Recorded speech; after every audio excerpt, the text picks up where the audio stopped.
والصلاة والسلام على من لا نبي بعده أما بعد فأعوذ بالله من الشيطان الرجيم بسم الله الرحمن الرحيم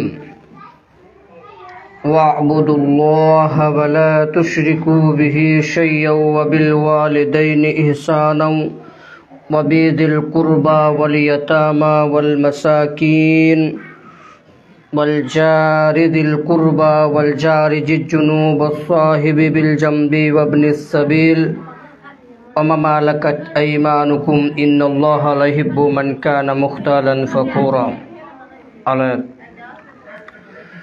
عن أبي هريرة رضي الله تعالى عنه قال رسول الله صلى الله عليه وسلم والله لا يؤمن والله لا يؤمن والله لا يؤمن. قالوا وما جاك يا رسول الله؟ قال الجار من لا يأمن جاره وبائكه.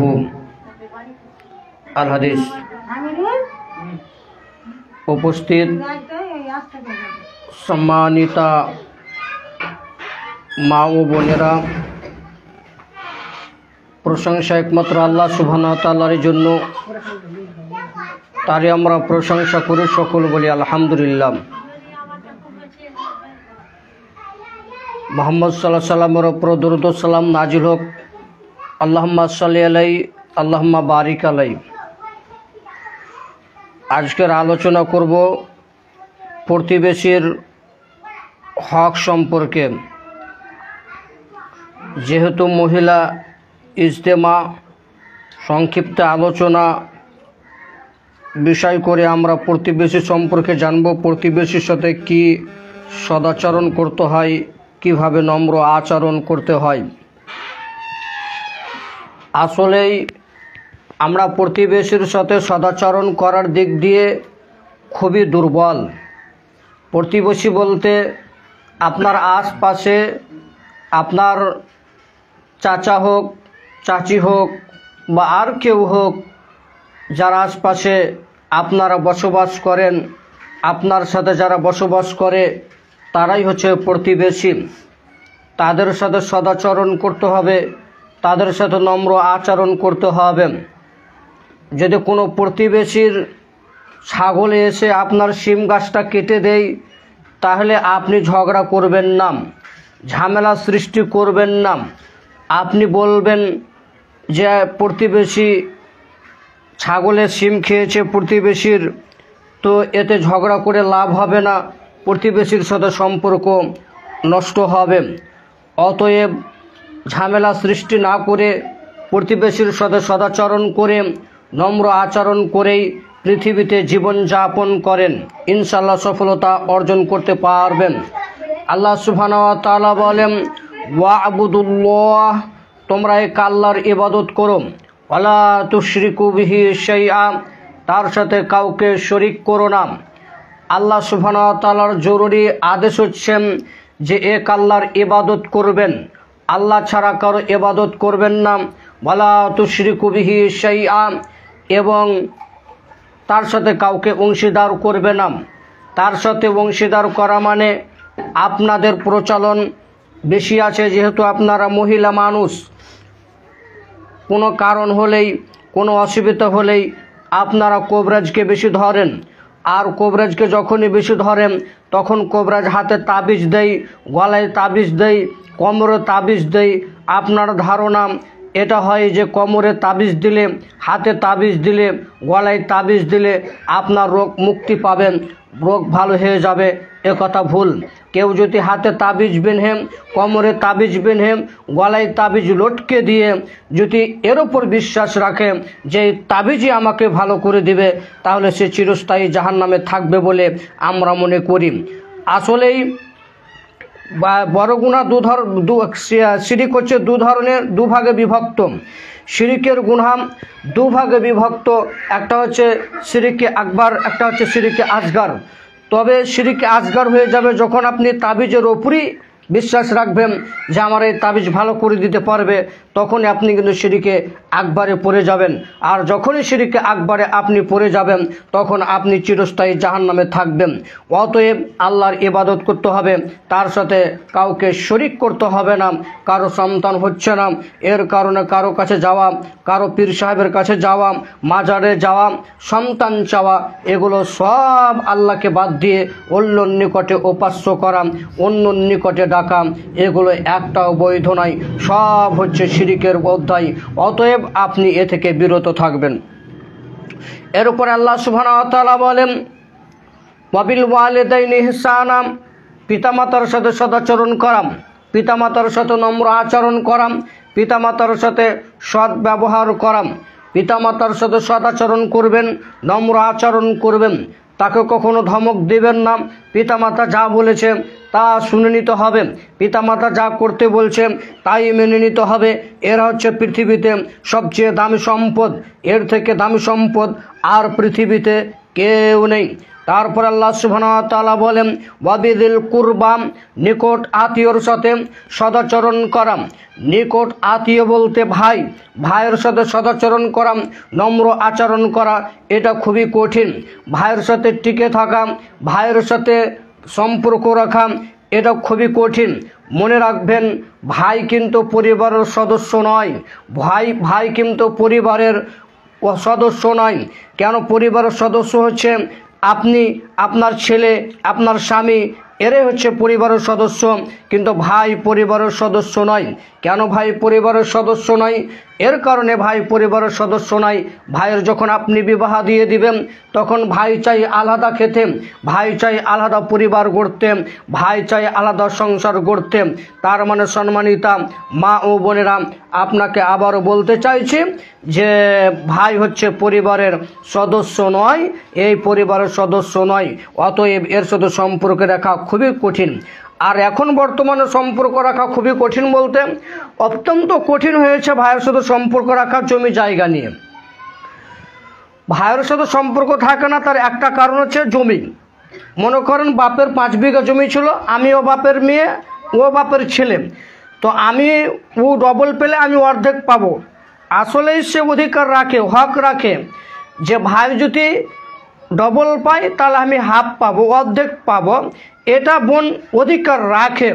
তো ভাই তো ডবল নিচে বোনকে সিকি পরিমাণও দিচ্ছে না, তখন এই বোনের সাথে ভাইয়ের সম্পর্ক আর থাকে না। তখন ভাই বলছেন যে শোনো বোন, তুমি যদি পুরোপুরি জমির ভাগ নিতে যাও, পুরোপুরি যদি জমির সম্পদের ভাগ নিতে চাও, তাহলে তোমার সাথে সম্পর্ক রাখবো না, তাহলে আপনার সাথে সম্পর্ক শেষ হয়ে যাবে। মানে আপনি আর ভাইয়ের বাড়ি আসতে পাবেন না, আপনার পিতার বাড়ি আপনি আসতে আর পাবেন না। মানে যদি জমি জায়গার পূর্ণ ভাগ চান, পরিপূর্ণভাবে ভাগ চান, তাহলে ভাই বলবে যে আপনি তাহলে আমার সাথে আর তোমার সাথে আজকে সম্পর্ক শেষ। মনে রাখবেন, যারা ভাই আছেন, যারা বোন আছেন আজকে, তারা আপনাদের ভাইকে বলে দিবেন যে ভাইয়া শুনো, আজকে মোল্লা সাহেবের কাছ থেকে আলোচনা শুনে আসলাম যে কেউ যদি অর্ধ হাত জমি দখল করে নেই, তাহলে কিয়ামতের দিন তার 7টি জমিন তার কাঁধে চাপিয়ে দেওয়া হবে। তো ভাই, তুমি যে বিঘার আমার জমি দখল করেছ, তো অর্ধ হাত যদি জমি দখল করে যদি তোমাকে 7টি জমিন তোমার কাঁধে তুলে দেওয়া হয়, তো ভাই তোমাকে আমি আজকে আলোচনা শুনে এসে এটাই বুঝলাম যে তুমি যে আমার বিঘা জমি দখল করেছ, এর হিসাব কিভাবে দিবে আর তোমার ওপর কত জমি চাপানো হবে তুমি হিসাব করেছ, এটা আপনার ভাইকে যে আজকেই বলবেন। অতএব ভাই পরিবারের সদস্য নয়, ভাইয়ের সাথে টিকে থাকা খুবই কঠিন। অতএব ভাইয়ের সাথে সদাচরণ করতে হবে, ভাইয়ের সাথে নম্র আচরণ করতে হবে। ওয়ালিয়াতামা ওয়াল মাসাকিন, ইয়াতিম এবং মিসকিনের সাথে সদাচরণ করা। ইয়াতিম আর মিসকিনের সাথে সদাচরণ করা এটা খুবই কঠিন কাজ। মিসকিনের সাথে নম্র আচরণ করা এটা খুবই কঠিন কাজ। মিসকিন সেই যে একবেলা খেতে পাই, অন্য বেলা খেতে পাই না, সকালে খেলে বৈকালে খাওয়ার হয় না, একে বলে মিসকিন। ফকির সেই যে মানুষেরা দ্বারা ভিক্ষা করে, তাকে বলে ফকির। মিসকিন তাকে বলে যার সংসারও চলে না, চাইতেও পারে না। মিসকিন তাকে বলে যার সংসারও চলে না, খেতেও পারে না, খেতেও পায় না, তাকে বলে মিসকিন। এর সাথে আপনার গণ্ডগোল। সম্মানিত মা ও বোনেরা, আপনার ছেলে কলকাতা থেকে বলছে, আম্মা ওই যে আমার পাড়াতে একজন মিসকিন আছে, তাকে কিছু টাকা দিও, একটা কাপড় দিও। তখন আপনি চট করে বলছেন, বেটা তুমি বলো কি, তাকে কাপড় দিতে হবে মানে? সে দিন রাত তোমার বদনাম করে, দিন রাত তোমার পরচর্চা করে, তোমার বদনাম করে, তাকে কাপড় দিতে হবে কেন? তোমার তো দিন রাত তোমার বদনাম করে, তোমাকে ভালোবাসে না, তোমাকে গালিগুলোজ করে, তোমাকে দিন রাত গালিগুলোজ করে, অকথ্য ভাষায় গালিগুলোজ করে, তাকে কাপড় দিতে হবে কেন? তার মানে এই দেখেন মিসকিনের সাথে আপনার গন্ডগোল। আপনার ছেলে চাইছে যে আমার আম্মাকে দিয়ে একটা মিসকিনকে কাপড় দিতে চাইছে, তো আপনি নিষেধ প্রদান করছেন, জি না এটা করবেন না। সে যে প্রতিবেশী, সে যে আপনার কাছে হক রাখে, সে যে পাওয়ার যোগ্য রাখে, সে যে মিসকিন, সে যে চাইতে পারে না, সে যে তার সংসারও চলে না, সে খেতেও পায় না, তার সংসারও চলে না, এবং মানুষের নিকটে চাইতেও পারে না, এর সাথে ফের আপনার গন্ডগোল। অতএব মিসকিনের সাথে সদাচরণ করবেন, অসহায় মানুষের পিছনে, অসহায় মানুষের পাশে আপনি দাঁড়াবেন, ইনশাআল্লাহ সফলতা অর্জন করতে পারবেন। ওয়াল জারি দিল কুরবা ওয়াল জারি জি জুনুব, নিকট প্রতিবেশী এবং দূর প্রতিবেশীর সাথে সদাচরণ করবেন। যারা দূরে আছেন তাদের সাথে সদাচরণ করবেন, যারা কাছে আছেন তাদের সাথে সদাচরণ করবেন, তাদের সাথে নম্র আচরণ করবেন, তাদেরকে ভালোবাসবেন। যারা আপনার বাড়ির পার্শ্ববর্তী আছেন, বাড়ির আশপাশে আছেন, তাদেরকে স্নেহ করবেন, তাদের সাথে ঝগড়া করবেন না, তাদের সাথে ঝামেলা করবেন না। এবং যারা দূরে আছেন তাদের সাথে আপনারা ঝামেলা করবেন না, তাদের সাথে সদাচরণ করবেন। কোরআন মাজিদে আল্লাহ সুবহানাহু ওয়া তাআলা দুইটি প্রতিবেশীর কথা বললেন, একটি প্রতিবেশী বললেন নিকট প্রতিবেশী, আর একটি প্রতিবেশীর কথা বললেন দূর প্রতিবেশী। এরপরে আল্লাহ সুবহানাহু ওয়া তাআলা বলেন যে ওয়াল জারি জি জুনুব ওয়াস সাহিবি বিল জামবি, চলার সাথে সাথে সদাচরণ করবেন। আপনি রিক্সায় আছেন, টোটোতে আছেন, আপনার আর একজন উঠেছে, আপনার সেটাও বোন লাগে, কেউ আপনার মা লাগে, সেটা হতে পারে, তাদের সাথে সদাচরণ করবেন। মনে করেন তার পায়ের সাথে আপনার পাটা লেগে গেছে, তখন বলছে, ওহ বুবু তুমি দেখতে পাও না তোমার কপালে কি চোখ আছে না, তোমার চোখ কি কপালে উঠে গেছে, এ বাক্য আপনি বলবেন না। কেন? সেটা চলার সাথী, আপনি তার সাথে সদাচরণ করবেন, আপনি তার সাথে ভালো আচরণ করবেন। কেন? আপনি বলবেন যে মনে করেন আপনি একজন উঠেছেন মহিলা মানুষ, আর একজন মহিলা মানুষ উঠবেন, তো আপনার পায়ে যেমন লেগেছে তখন আপনি চট করে বলছেন যে চোখ কি তোমার কপালে আছে, তুমি কি দেখতে পাও না, এ বাক্য বলবেন না মাম। কেন? ওয়াসসাহিবি বিল জামবি, সে চলার সাথী, লাগতে পারে টোটোতে উঠতে যে, চেন্নাই উঠতে যে, আরও কোনো গাড়িতে উঠতে যে পায়ে লাগতে পারে, হাতে লাগতে পারে, আপনি তাকে দুঃখ দিবেন না, কষ্ট দিবেন না, এটা কষ্ট দেওয়া ঠিক হবে না। কেন? সে যে চলার সাথী, চলার সাথীর সাথে ভালো আচরণ করবেন। আপনি সাবিল পথিক, কেউ আপনার বাড়ি আসলো, এসে বলছেন যে আমার বাড়ি হচ্ছে ধানগড়া, আমার ধানগড়া বাড়িতে সব কিছু পড়ে গেছে, বাড়িঘর সব কিছু পড়ে গেছে। এখন আপনি বলছেন যে মৌলভী সাহেব সবাই তো প্রতারক, সবাই তো আসছে এভাবে, সবাই তো বলছে যে আমার বাড়ি পড়ে গেছে, আমার বেটির বিবাহ দিতে হবে, আমার ছেলের বিবাহ দিতে হবে, আমার স্ত্রীর অপারেশন করাতে হবে, আমার ছেলের অপারেশন করাতে হবে, সবাই তো পৃথিবীতে আসছেন, সবাই কি প্রতারক? জি না মা, সম্মানিতা মা ও বোনেরা, সবাই প্রতারক নয়। হতেও পারে তার নদীতে বাড়িটা পড়ে গিয়েছে, হতেও পারে তার স্ত্রীর অপারেশন করাবে, হতেও পারে তার ছেলের অপারেশন করাবে, এটা তো হতে পারে। আপনি সাবিল, সে পথিক, যা চেয়েছে তাই দিয়ে দিবেন। যদি 100 টাকা চেয়েছেন 100 টাকাই দিয়ে দিবেন, যদি না পারেন 50 টাকা দিবেন, যদি তাও না পারেন তাহলে 10 টাকা দিবেন, কিছু না কিছু দিয়ে তাকে সাহায্য সহযোগিতা করতে হবে। কেন? আপনি সাবিল, সে বলেছে, আপনার নিকটে আবেদন করেছে, আপনি তাকে কিছু দিবেন, আপনি ফেরত দিতে পারেন না। আসলে বাস্তবতে এখন বর্তমানে প্রতারক আছে, কথাও সত্য। আপনারা দেখতে পাবেন, যেহেতু মা বোন আপনারা সর্বহালাতে সবসময় বাড়িতে থাকেন, এক দল লোক আছে পাঞ্জাবি পাজামা পরে, মনে রাখবেন, এটা মনে রাখবেন, এরা হচ্ছে, এটা ওদের ব্যবসা হয়ে গেছে, ওদের এটা ব্যবসা হয়ে গেছে যে এক দল আসবে, মোটামুটি 7-8 জন আসবে, ওরা পাঞ্জাবি পাজামা পরে। আসলে ওরা মৌলবি নয়, আসলে ওরা মৌলবি নয়, ওরা হচ্ছে বাটপার। ওরা এসে আপনার কাছে নুঙ্গি দাবি করবে, কোরআন দাবি করবে, আপনি দিবেন না তাদেরকে, তাদেরকে দূর দূর করে তাড়িয়ে দিবেন। এরা কিন্তু আপনার দরবারে এসে বলে যে আমাকে এই লাগবে, আমাকে ওই লাগবে, জি না, এটা আপনি বলবেন না, এটা আপনি করবেন না, ওদেরকে দিবেন না, এরা প্রতারক। এরা হচ্ছে প্রতারক, এরা এভাবেই ধর্ম চালাচ্ছে, এভাবে তারা সংসার চালাচ্ছে।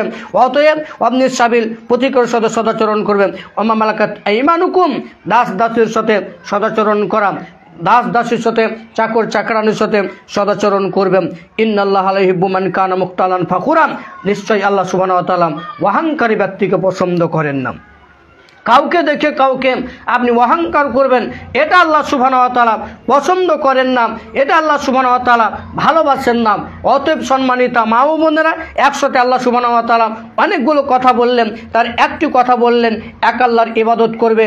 তারপরে তিনি বললেন ওয়ালা তুশরিকু বিহি শাইআ, তার সাথে কাউকে শিরিক করবে না। তারপরে তিনি বললেন পিতামাতার সেবা করবে। তারপরে তিনি বললেন যে ভাইয়ের সাথে সদাচরণ করা। তারপরে তিনি বললেন এতিমের সাথে সদাচরণ করা। এরপরে বললেন মিসকিন, এরপরে বললেন নিকট প্রতিবেশী, তারপরে দূর প্রতিবেশী, তারপরে হচ্ছে চলার সাথীর সাথে, এরপরে তিনি বললেন পথিকের সাথে, এরপরে দাস দাসীর সাথে, এরপরে আল্লাহ সুবহানাহু ওয়া তাআলা বললেন যে তোমরা অহংকারী হয়ে না, নিশ্চয় আল্লাহ সুবহানাহু ওয়া তাআলা অহংকারীর সে পছন্দ করে না। একসাথে 10-12টা আল্লাহ সুবহানাহু ওয়া তাআলা সিরিয়ালে কথা বললেন। তাহলে সম্মানিতা মা ও বোনেরা, এই আমলগুলোর প্রতি আপনারা অবশ্যই আমল করবেন। এরপর একটু আমরা হাদিসের দৃষ্টিতে চলে আসব। আবু রাদিয়াল্লাহু তাআলা আনহু বলেন রাসূলুল্লাহ সাল্লাল্লাহু আলাইহি ওয়াসাল্লাম বলেছেন মান কানা ইউমিনু বিল্লাহি ওয়াল ইয়াউমিল আখির, যে ব্যক্তি আল্লাহ এবং পরকালের প্রতি ঈমান রাখে, আল্লাহ এবং পরকালকে যে বোন এবং মায়েরা বিশ্বাস করে, ভাই এবং বোনেরা বিশ্বাস করে, ফালা ইউজি জারাহু, সে যেন তার প্রতিবেশীকে কষ্ট না দেয়, সে যেন তার প্রতিবেশীকে ব্যথা না দেয়।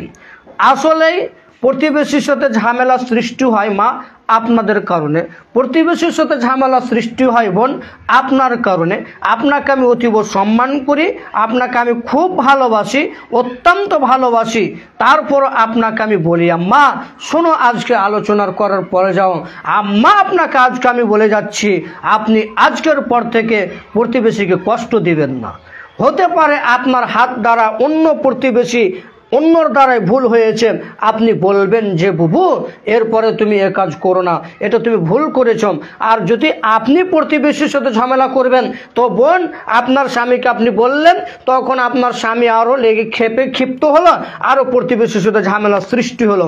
অতএব সম্মানিত মা ও বোনেরা, আবার আপনাকে আমরা আবেদন করে বলছি যে প্রতিবেশী অন্যায় হয়ে যেতে পারে, প্রতিবেশীর সাথে বসবাস করতে গেলে কথা কাটাকাটি হতে পারে, সময়ে ঝগড়া হতে পারে। আপনি বলবেন যে এভাবে ঝগড়া করা রাসূল সাল্লাল্লাহু আলাইহি ওয়াসাল্লামের হাদিস বিরোধী। কেন রাসূল সাল্লাল্লাহু আলাইহি ওয়াসাল্লাম বলেছেন যে ব্যক্তি আল্লাহ পরকালের প্রতি ঈমান রাখে, আল্লাহ পরকালের প্রতি বিশ্বাস রাখে, ফালা ইউজি জারাহু, সে যেন তার প্রতিবেশীকে কষ্ট না দেয়। এরপর রাসূল সাল্লাল্লাহু আলাইহি ওয়াসাল্লাম বলেছেন ওমান কানা ইউমিনু বিল্লাহি ওয়াল ইয়াউমিল আখির, যে ব্যক্তি আল্লাহ এবং পরকালের প্রতি ঈমান রাখে, আল্লাহ এবং পরকালের প্রতি বিশ্বাস করে, ফালিকুরিম দাইফাহু, সেজন্য সে মেহমানকে সম্মান করে। মনে করেন মসজিদে কোনো মেহমান আসলো, আপনার স্বামী নিয়ে গেল, নিয়ে যাওয়ার পরে আপনি তাকে সম্মান করবেন। না হলে আপনার স্বামীকে আপনি বলবেন যে তোমার কাম ধান্দা নেই, তোমার শুধু ফকির ধরা কাজ, এটা আপনার স্বামীকে বলবেন না। আপনার স্বামীকে এটা আপনি বলবেন না। কেন? ফকির আপনার স্বামী বাড়ি থেকে নিয়ে যাবে। এখন আপনারা বলি চ্যাংড়া মেয়ে থাকে কেন, চ্যাংড়া মেয়ে আছে না, বয়স্করা আছেন, যারা বয়স্ক মহিলা আছেন, যারা মা সম্পর্ক খালা সম্পর্ক আছেন, ওনারা বুঝতে পারবেন যে আপনার পিতার অভ্যাস ছিল মসজিদ থেকে ফকির নিয়ে যে বাড়িতে ফকির নিয়ে যে তাদেরকে মেহমানকে সম্মান করা। আর এখনকার যারা বৌমা আছেন, যারা মহিলা আছেন, যারা ভাবি সম্পর্ক, বোন সম্পর্ক, দিদি সম্পর্ক, ইনারা যেনারা আছেন, এখন যদি আপনার স্বামী মেহমান নিয়ে যায় তো রাত 10টার সময় মনে করেন মসজিদ থেকে মেহমান নিয়ে গেছে, তো আপনি বৌমা তো আপনার ওই স্বামীকে বলছেন ও তোমার কাম নেই, 10টার সময় শুধু খালি মেহমান নিয়ে আসা, তুমি ওই যে শখেছে ভাজা আর মুড়ি আছে ওখান থেকে তুমি বিদায় করে দাও মেহমানকে, ওই থেকে মেহমানকে কি করে দাও, বিদায় করে দাও। জি না মা, তখন আপনার মা অর্থাৎ আপনার শাশুড়ি চট করে বলছে যে বেটা শুনো শুনো শুনো, কি করেছ? মেহমানকে চা মুড়ি খেলিয়ে বিদায় করতে হয় না বেটা, চা মুড়ি খেয়ে বিদায় করো না, মেহমানকে চা মুড়ি খেলিয়ে বিদায় করো না বেটা। দাঁড়াও, তুমি তোমার মেহমানকে বসাও, আমি তোমার মেহমানকে ভাত রান্না করে মেহমানকে সম্মান করেছি। যারা বৃদ্ধ মহিলা আছে তারা বুঝতে পারবে যে আগেকার জামানায় মানুষ ঢিকিতে ধানকে কুটে চাউল বের করতো।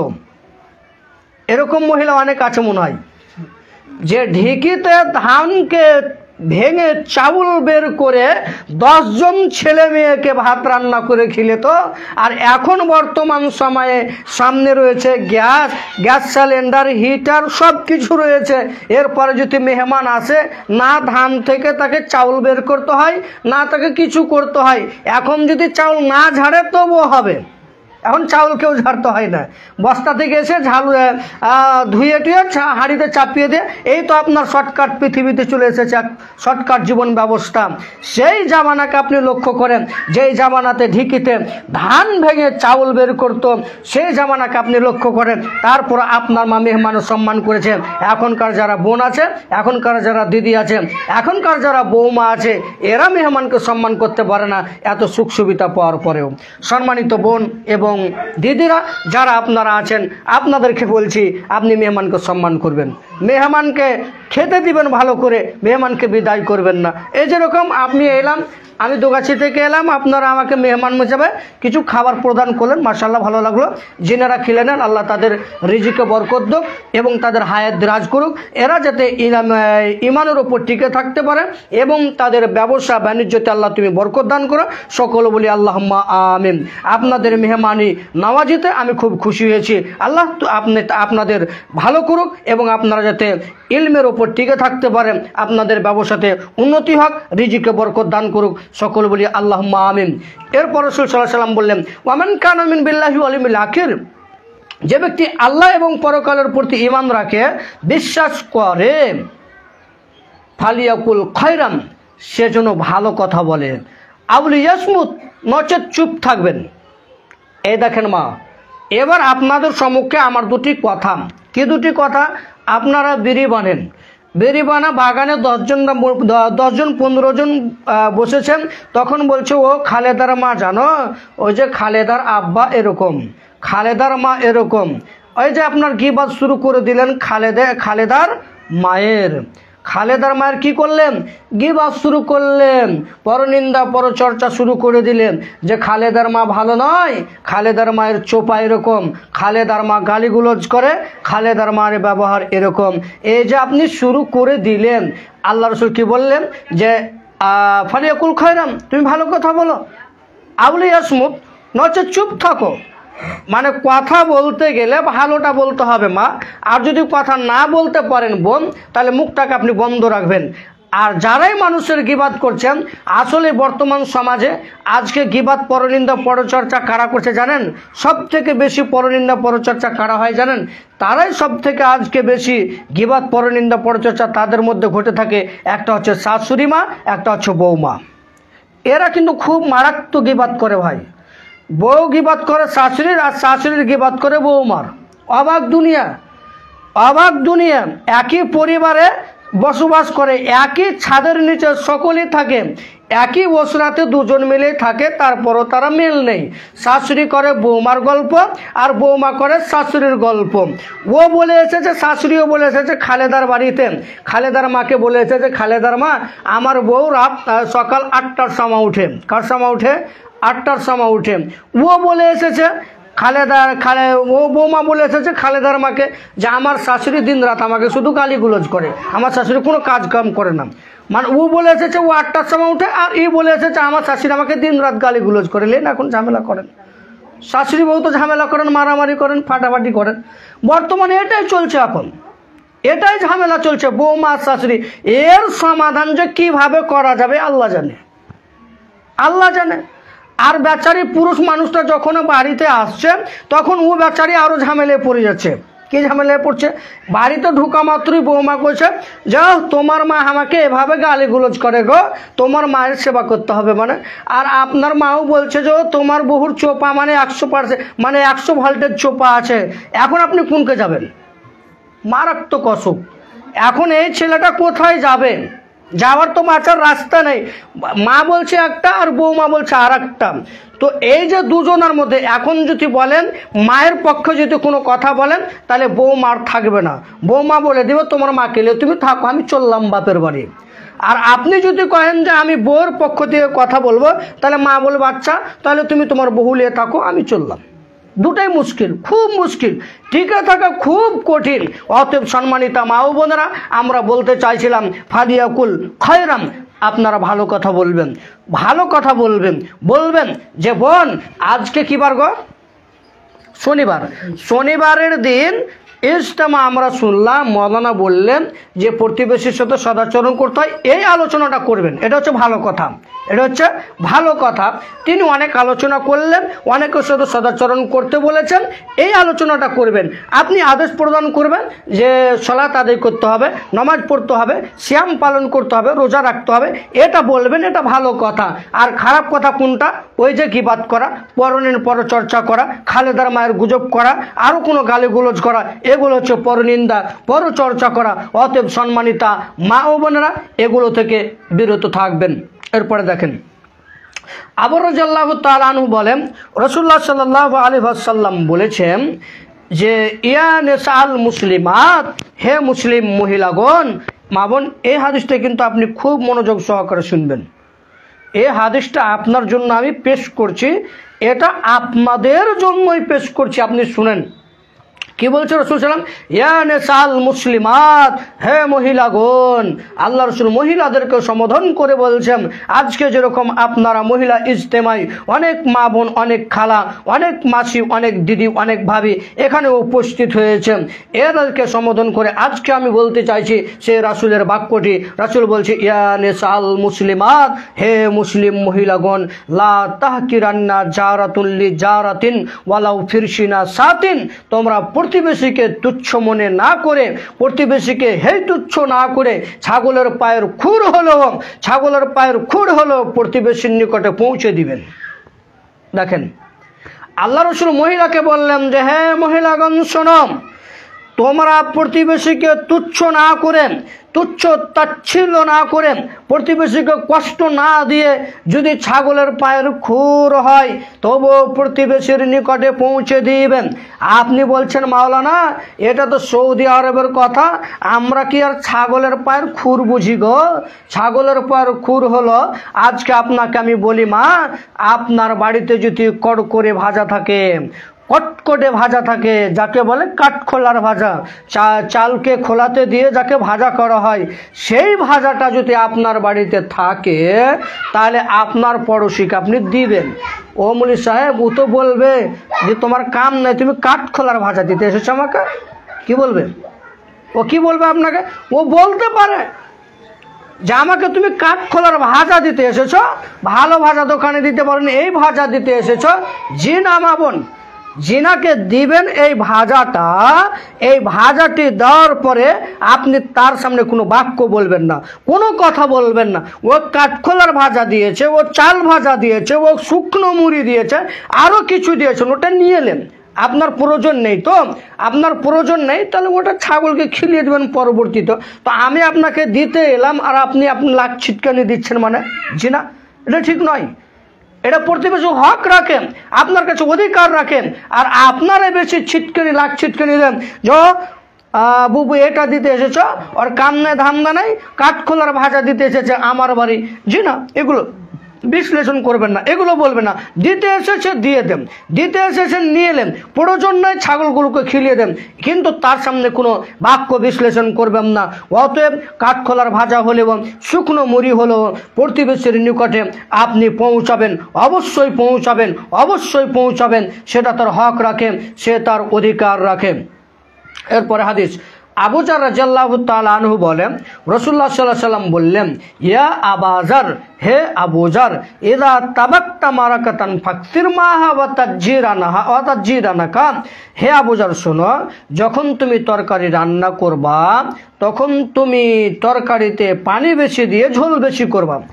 আর ঝোল কিভাবে বেশি করতে হয় মা, ওটা আপনারা বেশি বলতে পারবেন, ওটা আমরা জানি না পুরুষ মানুষ। কিভাবে তরকারিতে বেশি ঝোল করতে হয় আর ঝোলটা কিভাবে টেস্ট করতে হয়, কিভাবে লবণ দিতে হয়, কিভাবে মশলা দিতে হয়, ওটা আপনারা বেশি জানবেন আমাদের চেয়ে। ওটা আমরা জানি না, ওটা আপনারা জানেন। মানে পানি বেশি দিলে ঝোল বেশি হবে। আল্লাহ রসুল শিখিয়ে দিলেন যে হে আবু জার, শোনো, যখন তুমি তরকারি রান্না করবা তখন তুমি ঝোল বেশি করে তোমার প্রতিবেশীর নিকটে কি করবা, পাঠিয়ে দিবে, তাহলে তোমার প্রতিবেশীও কিছু পাবে। মনে করেন আপনি 1 কিলো গোশ নিয়েছেন, মাংস নিয়েছেন, তো আপনার পাড়া প্রতিবেশী দেখছেন যে মিসকিন, পাড়া প্রতিবেশী মিসকিন মানে আপনার আশপাশে যারা রয়েছে ওরা খুব অনাহারে, মানে টাকা পয়সার জন্য কিনতে পারছে না, খরিদ করতে পারছে না, মাসকে মাস তার আলু ডাল খাচ্ছে, শুধু টাকার জন্য তারা ক্রয় করতে পারছে না মাংস। অতএব আপনি একটু ঝোল বেশি করে 2-1 খান মাংস তাদের নিকটে পৌঁছে দিবেন, তাদের কাছে পৌঁছে দিবেন। এটাই হচ্ছে প্রতিবেশীর হক। ওটা রাসূল সাল্লাল্লাহু আলাইহি সাল্লাম বললেন যে তোমরা তরকারিতে পানি বেশি দিবে আবু জার, এবং তুমি পানি বেশি দিয়ে ঝোল বেশি করবে, তাহলে তুমি প্রতিবেশীর নিকটে কি করতে পারবে, পৌঁছে দিতে পারবে, প্রতিবেশীর নিকটে পাঠিয়ে দিতে পারবে। অতএব আপনারা প্রতিবেশীর নিকটে পানি বেশি হোক, যে কোনো বেশি হোক, এখন মানুষের কাছে অনেক অনেক অনেক টাকা রয়েছে, এখন অনেক সম্পদ রয়েছে, তারপরে দেখবেন আপনার বাড়ির আশপাশে অসহায় মানুষ রয়েছে, দারিদ্র মানুষ রয়েছে, অসহায় মানুষ রয়েছে। এই অসহায় মানুষগুলোর পাঁজরে আপনারাই দাঁড়াবেন, তাদেরকে খাদ্য দিবেন, মাংস না কিনতে পারলে তাদেরকে মাংস দিবেন, যদি তাও না সম্ভব হয় রান্না করার পরেও আপনি তাদেরকে ঝোল বেশি দিয়ে 2-1 খান মাংস দিবেন, দেখবেন আপনার সাথে সম্পর্ক খুব সুন্দর রাখবে। আর যদি প্রতিবেশীর ছেলে মেয়ে আপনার জানালাতে পানি চালিয়ে দেয়, কাজটা ভেঙে দেয়, তখন যে লেগে গেল ঝামেলা, ও ঝামেলা আর থামা যাবে না, ও ঝামেলা কি করা যাবে না, থামা যাবে না।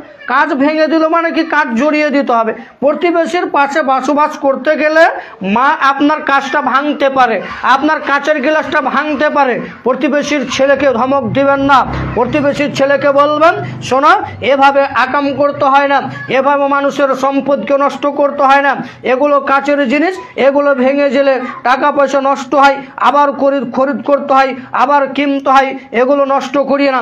একেবারে নম্র আচরণে সদাচরণভাবে প্রতিবেশীর সাথে জীবন যাপন করবেন।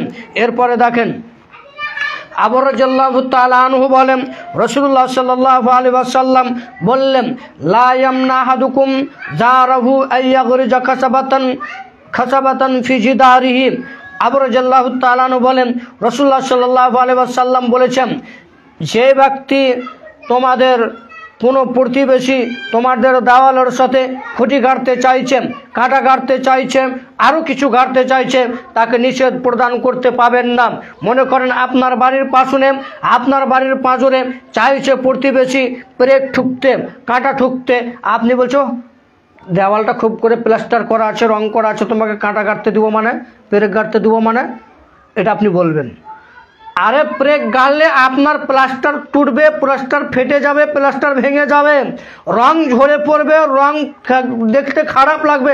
এরপরও যে প্রতিবেশী আপনার কাছে হক রাখে, এরপরে যে প্রতিবেশী আপনার কাছে অধিকার রাখে, দেওয়াল খারাপ হলে কি হবে, দেওয়াল ফুটে যাক, দেওয়াল ভেঙে যাক, তারপরে প্রতিবেশী কি রাখে, অধিকার রাখে আপনার দেওয়ালের সাথে কাঁটা কেটে দিতে, প্রতিবেশী অধিকার রাখে আপনার দেওয়ালের সাথে খুঁটি গাড়তে, দেওয়ালের সাথে পাঁচির দিতে, প্রতিবেশী হক রাখে। আর বর্তমান সময়ে আজকে ঝামেলা সৃষ্টি হয়েছে, প্রতিবেশীর পাঁজরে প্রতিবেশীর বাড়ি, এক বিত্তা জায়গা নিয়ে মারামারি, অথচ ওর বাড়ির পিছনের জায়গাটা মা আপনার কোনো কাজে আসবে না।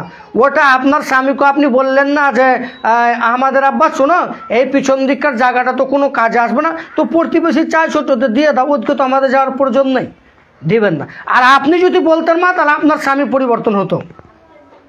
আপনি যদি বলতেন দিদি, তাহলে আপনার স্বামী পরিবর্তন হতো। খালা আপনি যদি আপনার স্বামীকে বলতেন, তাহলে পরিবর্তন হতো।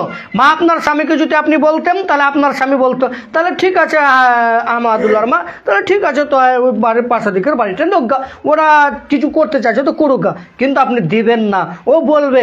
মনে করেন আপনার দেওয়ালের পাঁচরে প্রতিবেশী কি রান্নাঘরটা তুলতে চেয়েছে, কি ঘর, রান্নাঘর, তো আপনি বলছেন ও আমার রং করা বাড়ি আর প্লাস্টার করা আছে, ওকে রান্না করতে দিলে কি হবে, কালি হবে, ওকে রান্না করতে দেবে। আপনার পাঁচের কালি হোক, কালি হতে পারে। সে যে প্রতিবেশী, সে যে হক রাখে আপনার দেওয়ালের সাথে আপনার রান্নাঘরটা তুলে দিতে, সে যে আপনার পাঁজরে রান্নাঘরটা করতে পারে, সে যে হক রাখে, সে যে অধিকার রাখেন, খুঁটি গাঁটতে অধিকার রাখেন, আপনার দেওয়ালের পাঁজরে রান্নাঘর তৈরি করতে অধিকার রাখেন, আপনার দেওয়ালে ব্রেক ঠুকতে অধিকার রাখেন, সেই অধিকার রাখে, এই অধিকার থেকে আপনি বঞ্চিত করতে পারেন না। সে যে প্রতিবেশী, তার সাথে সদাচরণ করতে হবে, তার সাথে নম্র আচরণ করতে হবে। আয়েশা এবং উমর রাদিয়াল্লাহু তাআলা বলছেন যে রাসূলুল্লাহ সাল্লাল্লাহু আলাইহি ওয়াসাল্লাম কে এসে জিবরিল আলাইহিস সালাম অধিরত এসে বলতেন, আল্লাহ রাসূল প্রতিবেশীর হক দিয়ে দেন, প্রতিবেশীর হক দিয়ে দেন, প্রতিবেশীর হক দিয়ে দেন, প্রতিবেশীর হক দিয়ে দেন। তিনি বারবার এ কথা বলতেন। আমি মনে করতাম যে জিবরাইল এক পর্যায়ে বলবেন যে হে মুহাম্মদ সাল্লাল্লাহু আলাইহি ওয়াসাল্লাম, আপনি প্রতিবেশীকে জমি জায়গারও কি দিয়ে দেন, ভাগ দিয়ে দেন। মানে এত বেশি বলতেন যে আপনি প্রতিবেশীর হক দিয়ে দেন, প্রতিবেশীর অধিকার দিয়ে দেন, প্রতিবেশীর অধিকার দিয়ে দেন। যখনই আসতো তখনই বলতেন, যখনই আসতেন তখনই বলতেন। তো আমি মনে করতাম যে জিবরাইল এক পর্যায়ে বলবেন যে মুহাম্মদ, তুমি তোমার সম্পদের জমি জায়গারও হক দিয়ে দাও প্রতিবেশীকে। তাহলে প্রতিবেশী কতটা হক রাখে? খুব হক রাখে, খুব অধিকার রাখে প্রতিবেশী আপনার সাথে সদাচরণ করা, আপনার আশপাশে যারা বসবাস করে তারা খুব অধিকার রাখে। অতএব আমরা পরিশেষে এটাই বলতে চাইছি যে আপনার বাড়ির পাঁজরে বাড়ি থাকতে গেলে ঝামেলা হতে পারে, প্রতিবেশীর সাথে ঝামেলা সৃষ্টি হতে পারে, আরও কিছু হতে পারে। অতএব সম্মানিত মা ও বোনেরা, আপনারা কেউ কিছু করবেন না। এরপর একটা হাদিস বলে আজকের আলোচনা শেষ করব। সাদ ইবনে আবি ওয়াক্কাস রাদিয়াল্লাহু তাআলা আনহু বলছেন রাসূলুল্লাহ সাল্লাল্লাহু আলাইহি ওয়াসাল্লাম বলেছেন যে চারটি জিনিস রয়েছে যার মধ্যে সে হচ্ছে সৌভাগ্যবান। চারটি জিনিস রয়েছে যে তার সে হচ্ছে সৌভাগ্যবান। তার এক নম্বর হচ্ছে আলমারাতুস সালেহা, নেককার স্ত্রী। তার মধ্যে এক নম্বর হচ্ছে মা। আপনি যার আপনারা স্ত্রী হয়েছেন, স্বামীকে বাড়তে রেখেছেন, আপনার আখলাক, আপনার চরিত্র, আপনার নম্র আচরণ, আপনার আখলাক যাতে সুন্দর হয়, আপনি যাতে সালাত আদায় করতে পারেন, ইজতেমাতে উপস্থিত হতে পারেন, ইজতেমাতে এসে দ্বীনের তালিম শুনতে পারেন, এটা হচ্ছে নেককার স্ত্রী। এই নেককার স্ত্রী আছে যার স্বামী হচ্ছে ধন্য, তার স্বামী হচ্ছে সৌভাগ্যবান, সেই পরিবার হচ্ছে সৌভাগ্যবান। কারণ স্ত্রী যদি খারাপ হয় পরিবারটা খারাপ হবে। যার যত মা খারাপ সন্তান তত খারাপ হবে। মা ভালো হলে সন্তান ভালো হবে, মা খারাপ হলে সন্তান খারাপ হয়ে যাবে। দুই, ওয়াল জারুস সালিহু, সৎ এবং উপযুক্ত প্রতিবেশী। যে বাড়ির পাশে আপনার প্রতিবেশী রয়েছেন, অর্থাৎ সেই সৎ এবং খুব ইমানদার ভালো মানুষ, এরকম প্রতিবেশী আছে যার, সেই সৌভাগ্যবান, সে হচ্ছে সবচেয়ে ভালো, সে হচ্ছে সবচেয়ে ভালো, সে হচ্ছে সবচেয়ে সৌভাগ্যবান ব্যক্তি। আর হাদিসের বিশ্লেষণ আমরা আগে নিয়ে যেতে চাইলাম না। এই হাদিসে 8টি বর্ণনা করা হয়েছে, তার মধ্যে 2টি বললাম, আর 2টি বলবো। তার মধ্যে তিনি বললেন, সাদ ইবনে আক্কাস বলছেন যে দুর্ভাগ্যবান হচ্ছে সেই ব্যক্তি দুর্ভাগ্যবান যার হচ্ছে আলমারাতুস সু, যার স্ত্রী নেককার নয়, অর্থাৎ মহিলাটা ভালো নয়, খারাপ মন্দ আচরণের স্ত্রী, নোংরা আচরণের স্ত্রী। এই স্ত্রী যার আছে সে হচ্ছে দুর্ভাগ্যবান। আসলে স্ত্রী এমন একটি জিনিস যে পরিবারকে ঠিক রাখতে পারে এবং পরিবারকে গণ্ডগোলও পাকাতে পারে, ঝামেলাও করতে পারে, এরকম স্ত্রী। অতএব আপনারা আলমারাতুস সালেহা, নেককার স্ত্রী হবেন, নেককার মা হবেন, নেককার বোন হবেন, নেককার খালা হবেন, নেককার মাসি হবেন, নেককার পিসি হবেন, এরাই আপনারা হবেন। নেককার সৎ উপযুক্ত হতে শিখেন, ইনশাল্লাহ আপনারা সফলতা অর্জন করতে পারবেন। তারপরে তিনি বললেন ওয়াল জারুস সু, খারাপ আচরণের প্রতিবেশী, আশপাশে বাস করছেন এমন প্রতিবেশীর সাথে যে দিন রাত মদ খেয়ে গালাগালি করে, দিন রাত গাঁজা খেয়ে দিন রাত গালিগুলোজ করে, এটা হচ্ছে খারাপ প্রতিবেশী। এই খারাপ প্রতিবেশী থেকে সতর্কতা অবলম্বন করবেন। এরকম খারাপ প্রতিবেশী আছে যার আশেপাশে, তার সাথে দিন রাত ঝামেলা হবে, কথা সত্য। এরপর রাসূল বললেন এ হচ্ছে দুর্ভাগ্যবান যার আশপাশে প্রতিবেশী খারাপ। অতএব সম্মানিতা মা ও বোনেরা, আলোচনার শেষ দিকে নিয়ে এসে এতটুকু আপনারাকে বলতে চাই, প্রতিবেশী খারাপ হতে পারে, গালিগুলোজ করতে পারে, আরও কিছু হতে পারে, তারপরে প্রতিবেশীর সাথে সদাচরণ করবেন। কাঁচের গ্লাসটা ভেঙে দিতে পারে, ছাগলের শিম গাছটা খেয়ে নিতে পারে, আপনার টেলি ভেঙে দিতে পারে, কাঁচের জানালাটা ভেঙে দিতে পারে, চেয়ারটা ভেঙে দিতে পারে, টেবিলটা ভেঙে দিতে পারে, তারপরও তার সাথে সদাচরণ করে পৃথিবীতে জীবনযাপন করবেন, ইনশাআল্লাহ সফলতা অর্জন করতে পারবেন। সময় যেহেতু শেষ, একটা হাদিস বলে সংক্ষিপ্তে শেষ করে দিব। আবু রাদিয়াল্লাহু তাআলা আনহু বলেন, রাসূলুল্লাহ সাল্লাল্লাহু আলাইহি ওয়াসাল্লাম বলেছেন যে এই পাড়াতে একজন মহিলা আছে, অধিক অধিক সালাত আদায় করে, অধিক অধিক শ্যাম পালন করে, অধিক অধিক দান খায়রাত করে, কিন্তু তার জুবান ভালো নাই, গাল দেয়, গালিগুলোজ করে। রাসূল সাল্লাল্লাহু আলাইহি ওয়াসাল্লাম বলেন, হিয়া ফিন্নার, সে জাহান্নামী। আল্লাহ রাসূল একজন সাহাবী বলছেন, আল্লাহ রাসূল এই পাড়াতে একজন মহিলা আছে, খুব ভালো ভালো বেশি বেশি অল্প অল্প শ্যাম পালন করে, অল্প সালাত আদায় করে, অল্প দান খায়রাত করে, কিন্তু তার জুবান দ্বারা, তার মুখ দ্বারা, তার হাত দ্বারা প্রতিবেশী কষ্ট পায় না। রাসূল বললেন, হিয়া ফিল জান্নাহ, সে জান্নাতে যাবে। তার মানে সালাত আদায় করে যদি প্রতিবেশীর সাথে নম্র আচরণ না হয়, মা আপনার জান্নাত হবে না। অল্প সালাত আদায় করে, 5 ওয়াক্তের সালাত আদায় করে, রমজানের শ্যাম পালন করে যদি আপনার মুখের ভাষা ভালো হয়, প্রতিবেশী কষ্ট না পায়, জান্নাত হবে, নিশ্চিত হবে, অবশ্যই হবে, অপধারিত হবে। অতএব সম্মানিত মা ও বোনেরা, আপনারা প্রতিবেশীর সাথে সদাচরণ করবেন, নম্র আচরণ করবেন, ভালোভাবে আচরণ করেই পৃথিবীতে জীবনযাপন করবেন। আল্লাহ আজকে যারা আলোচনা শুনল, যে সকল মা ও বোনেরা, খালামাসিরা, আল্লাহ তুমি তাদেরকে প্রতিবেশীর সাথে সদাচরণ করা, নম্র আচরণ করার তৌফিক দান করো, সকল বলি আল্লাহুম্মা আমিন। আল্লাহ যে মা বোনেরা আজকে ইজতেমে আসলো, আল্লাহ তুমি তাদের গুনাহ খাতাকে ক্ষমা করে দাও। আল্লাহ এরা অতি কষ্ট করে এসেছে, তোমার বেরি ছেড়ে এসেছে, এরা অধিকাংশ মানুষই বেরি বানে। আল্লাহ তোমার বেরিকে অর্থাৎ তাদের ইনকামকে ছেড়ে দিয়ে তোমার দিনের জন্য আজকে এসেছে। আল্লাহ তুমি তাদেরকে হেদায়েত করো। আল্লাহ তিনারা যেন হারাম জিনিসকে বর্জন করতে পারে। আল্লাহ তুমি তাদেরকে দিনের উপর অটল রাখো, দিনের উপর কায়েম রাখো এবং দায়েম রাখো। আল্লাহ তুমি এদেরকে তৌফিক দান করো, সকল বলি আল্লাহুম্মা আমিন। এখান থেকে আমি আলোচনা শেষ করলাম। সুবহানাকা আল্লাহুম্মা ওয়া বিহামদিকা আশহাদু আল্লা ইলাহা ইল্লা আনতা আস্তাগফিরুকা ওয়া আতুবু ইলাইক। আর কিছু আছে?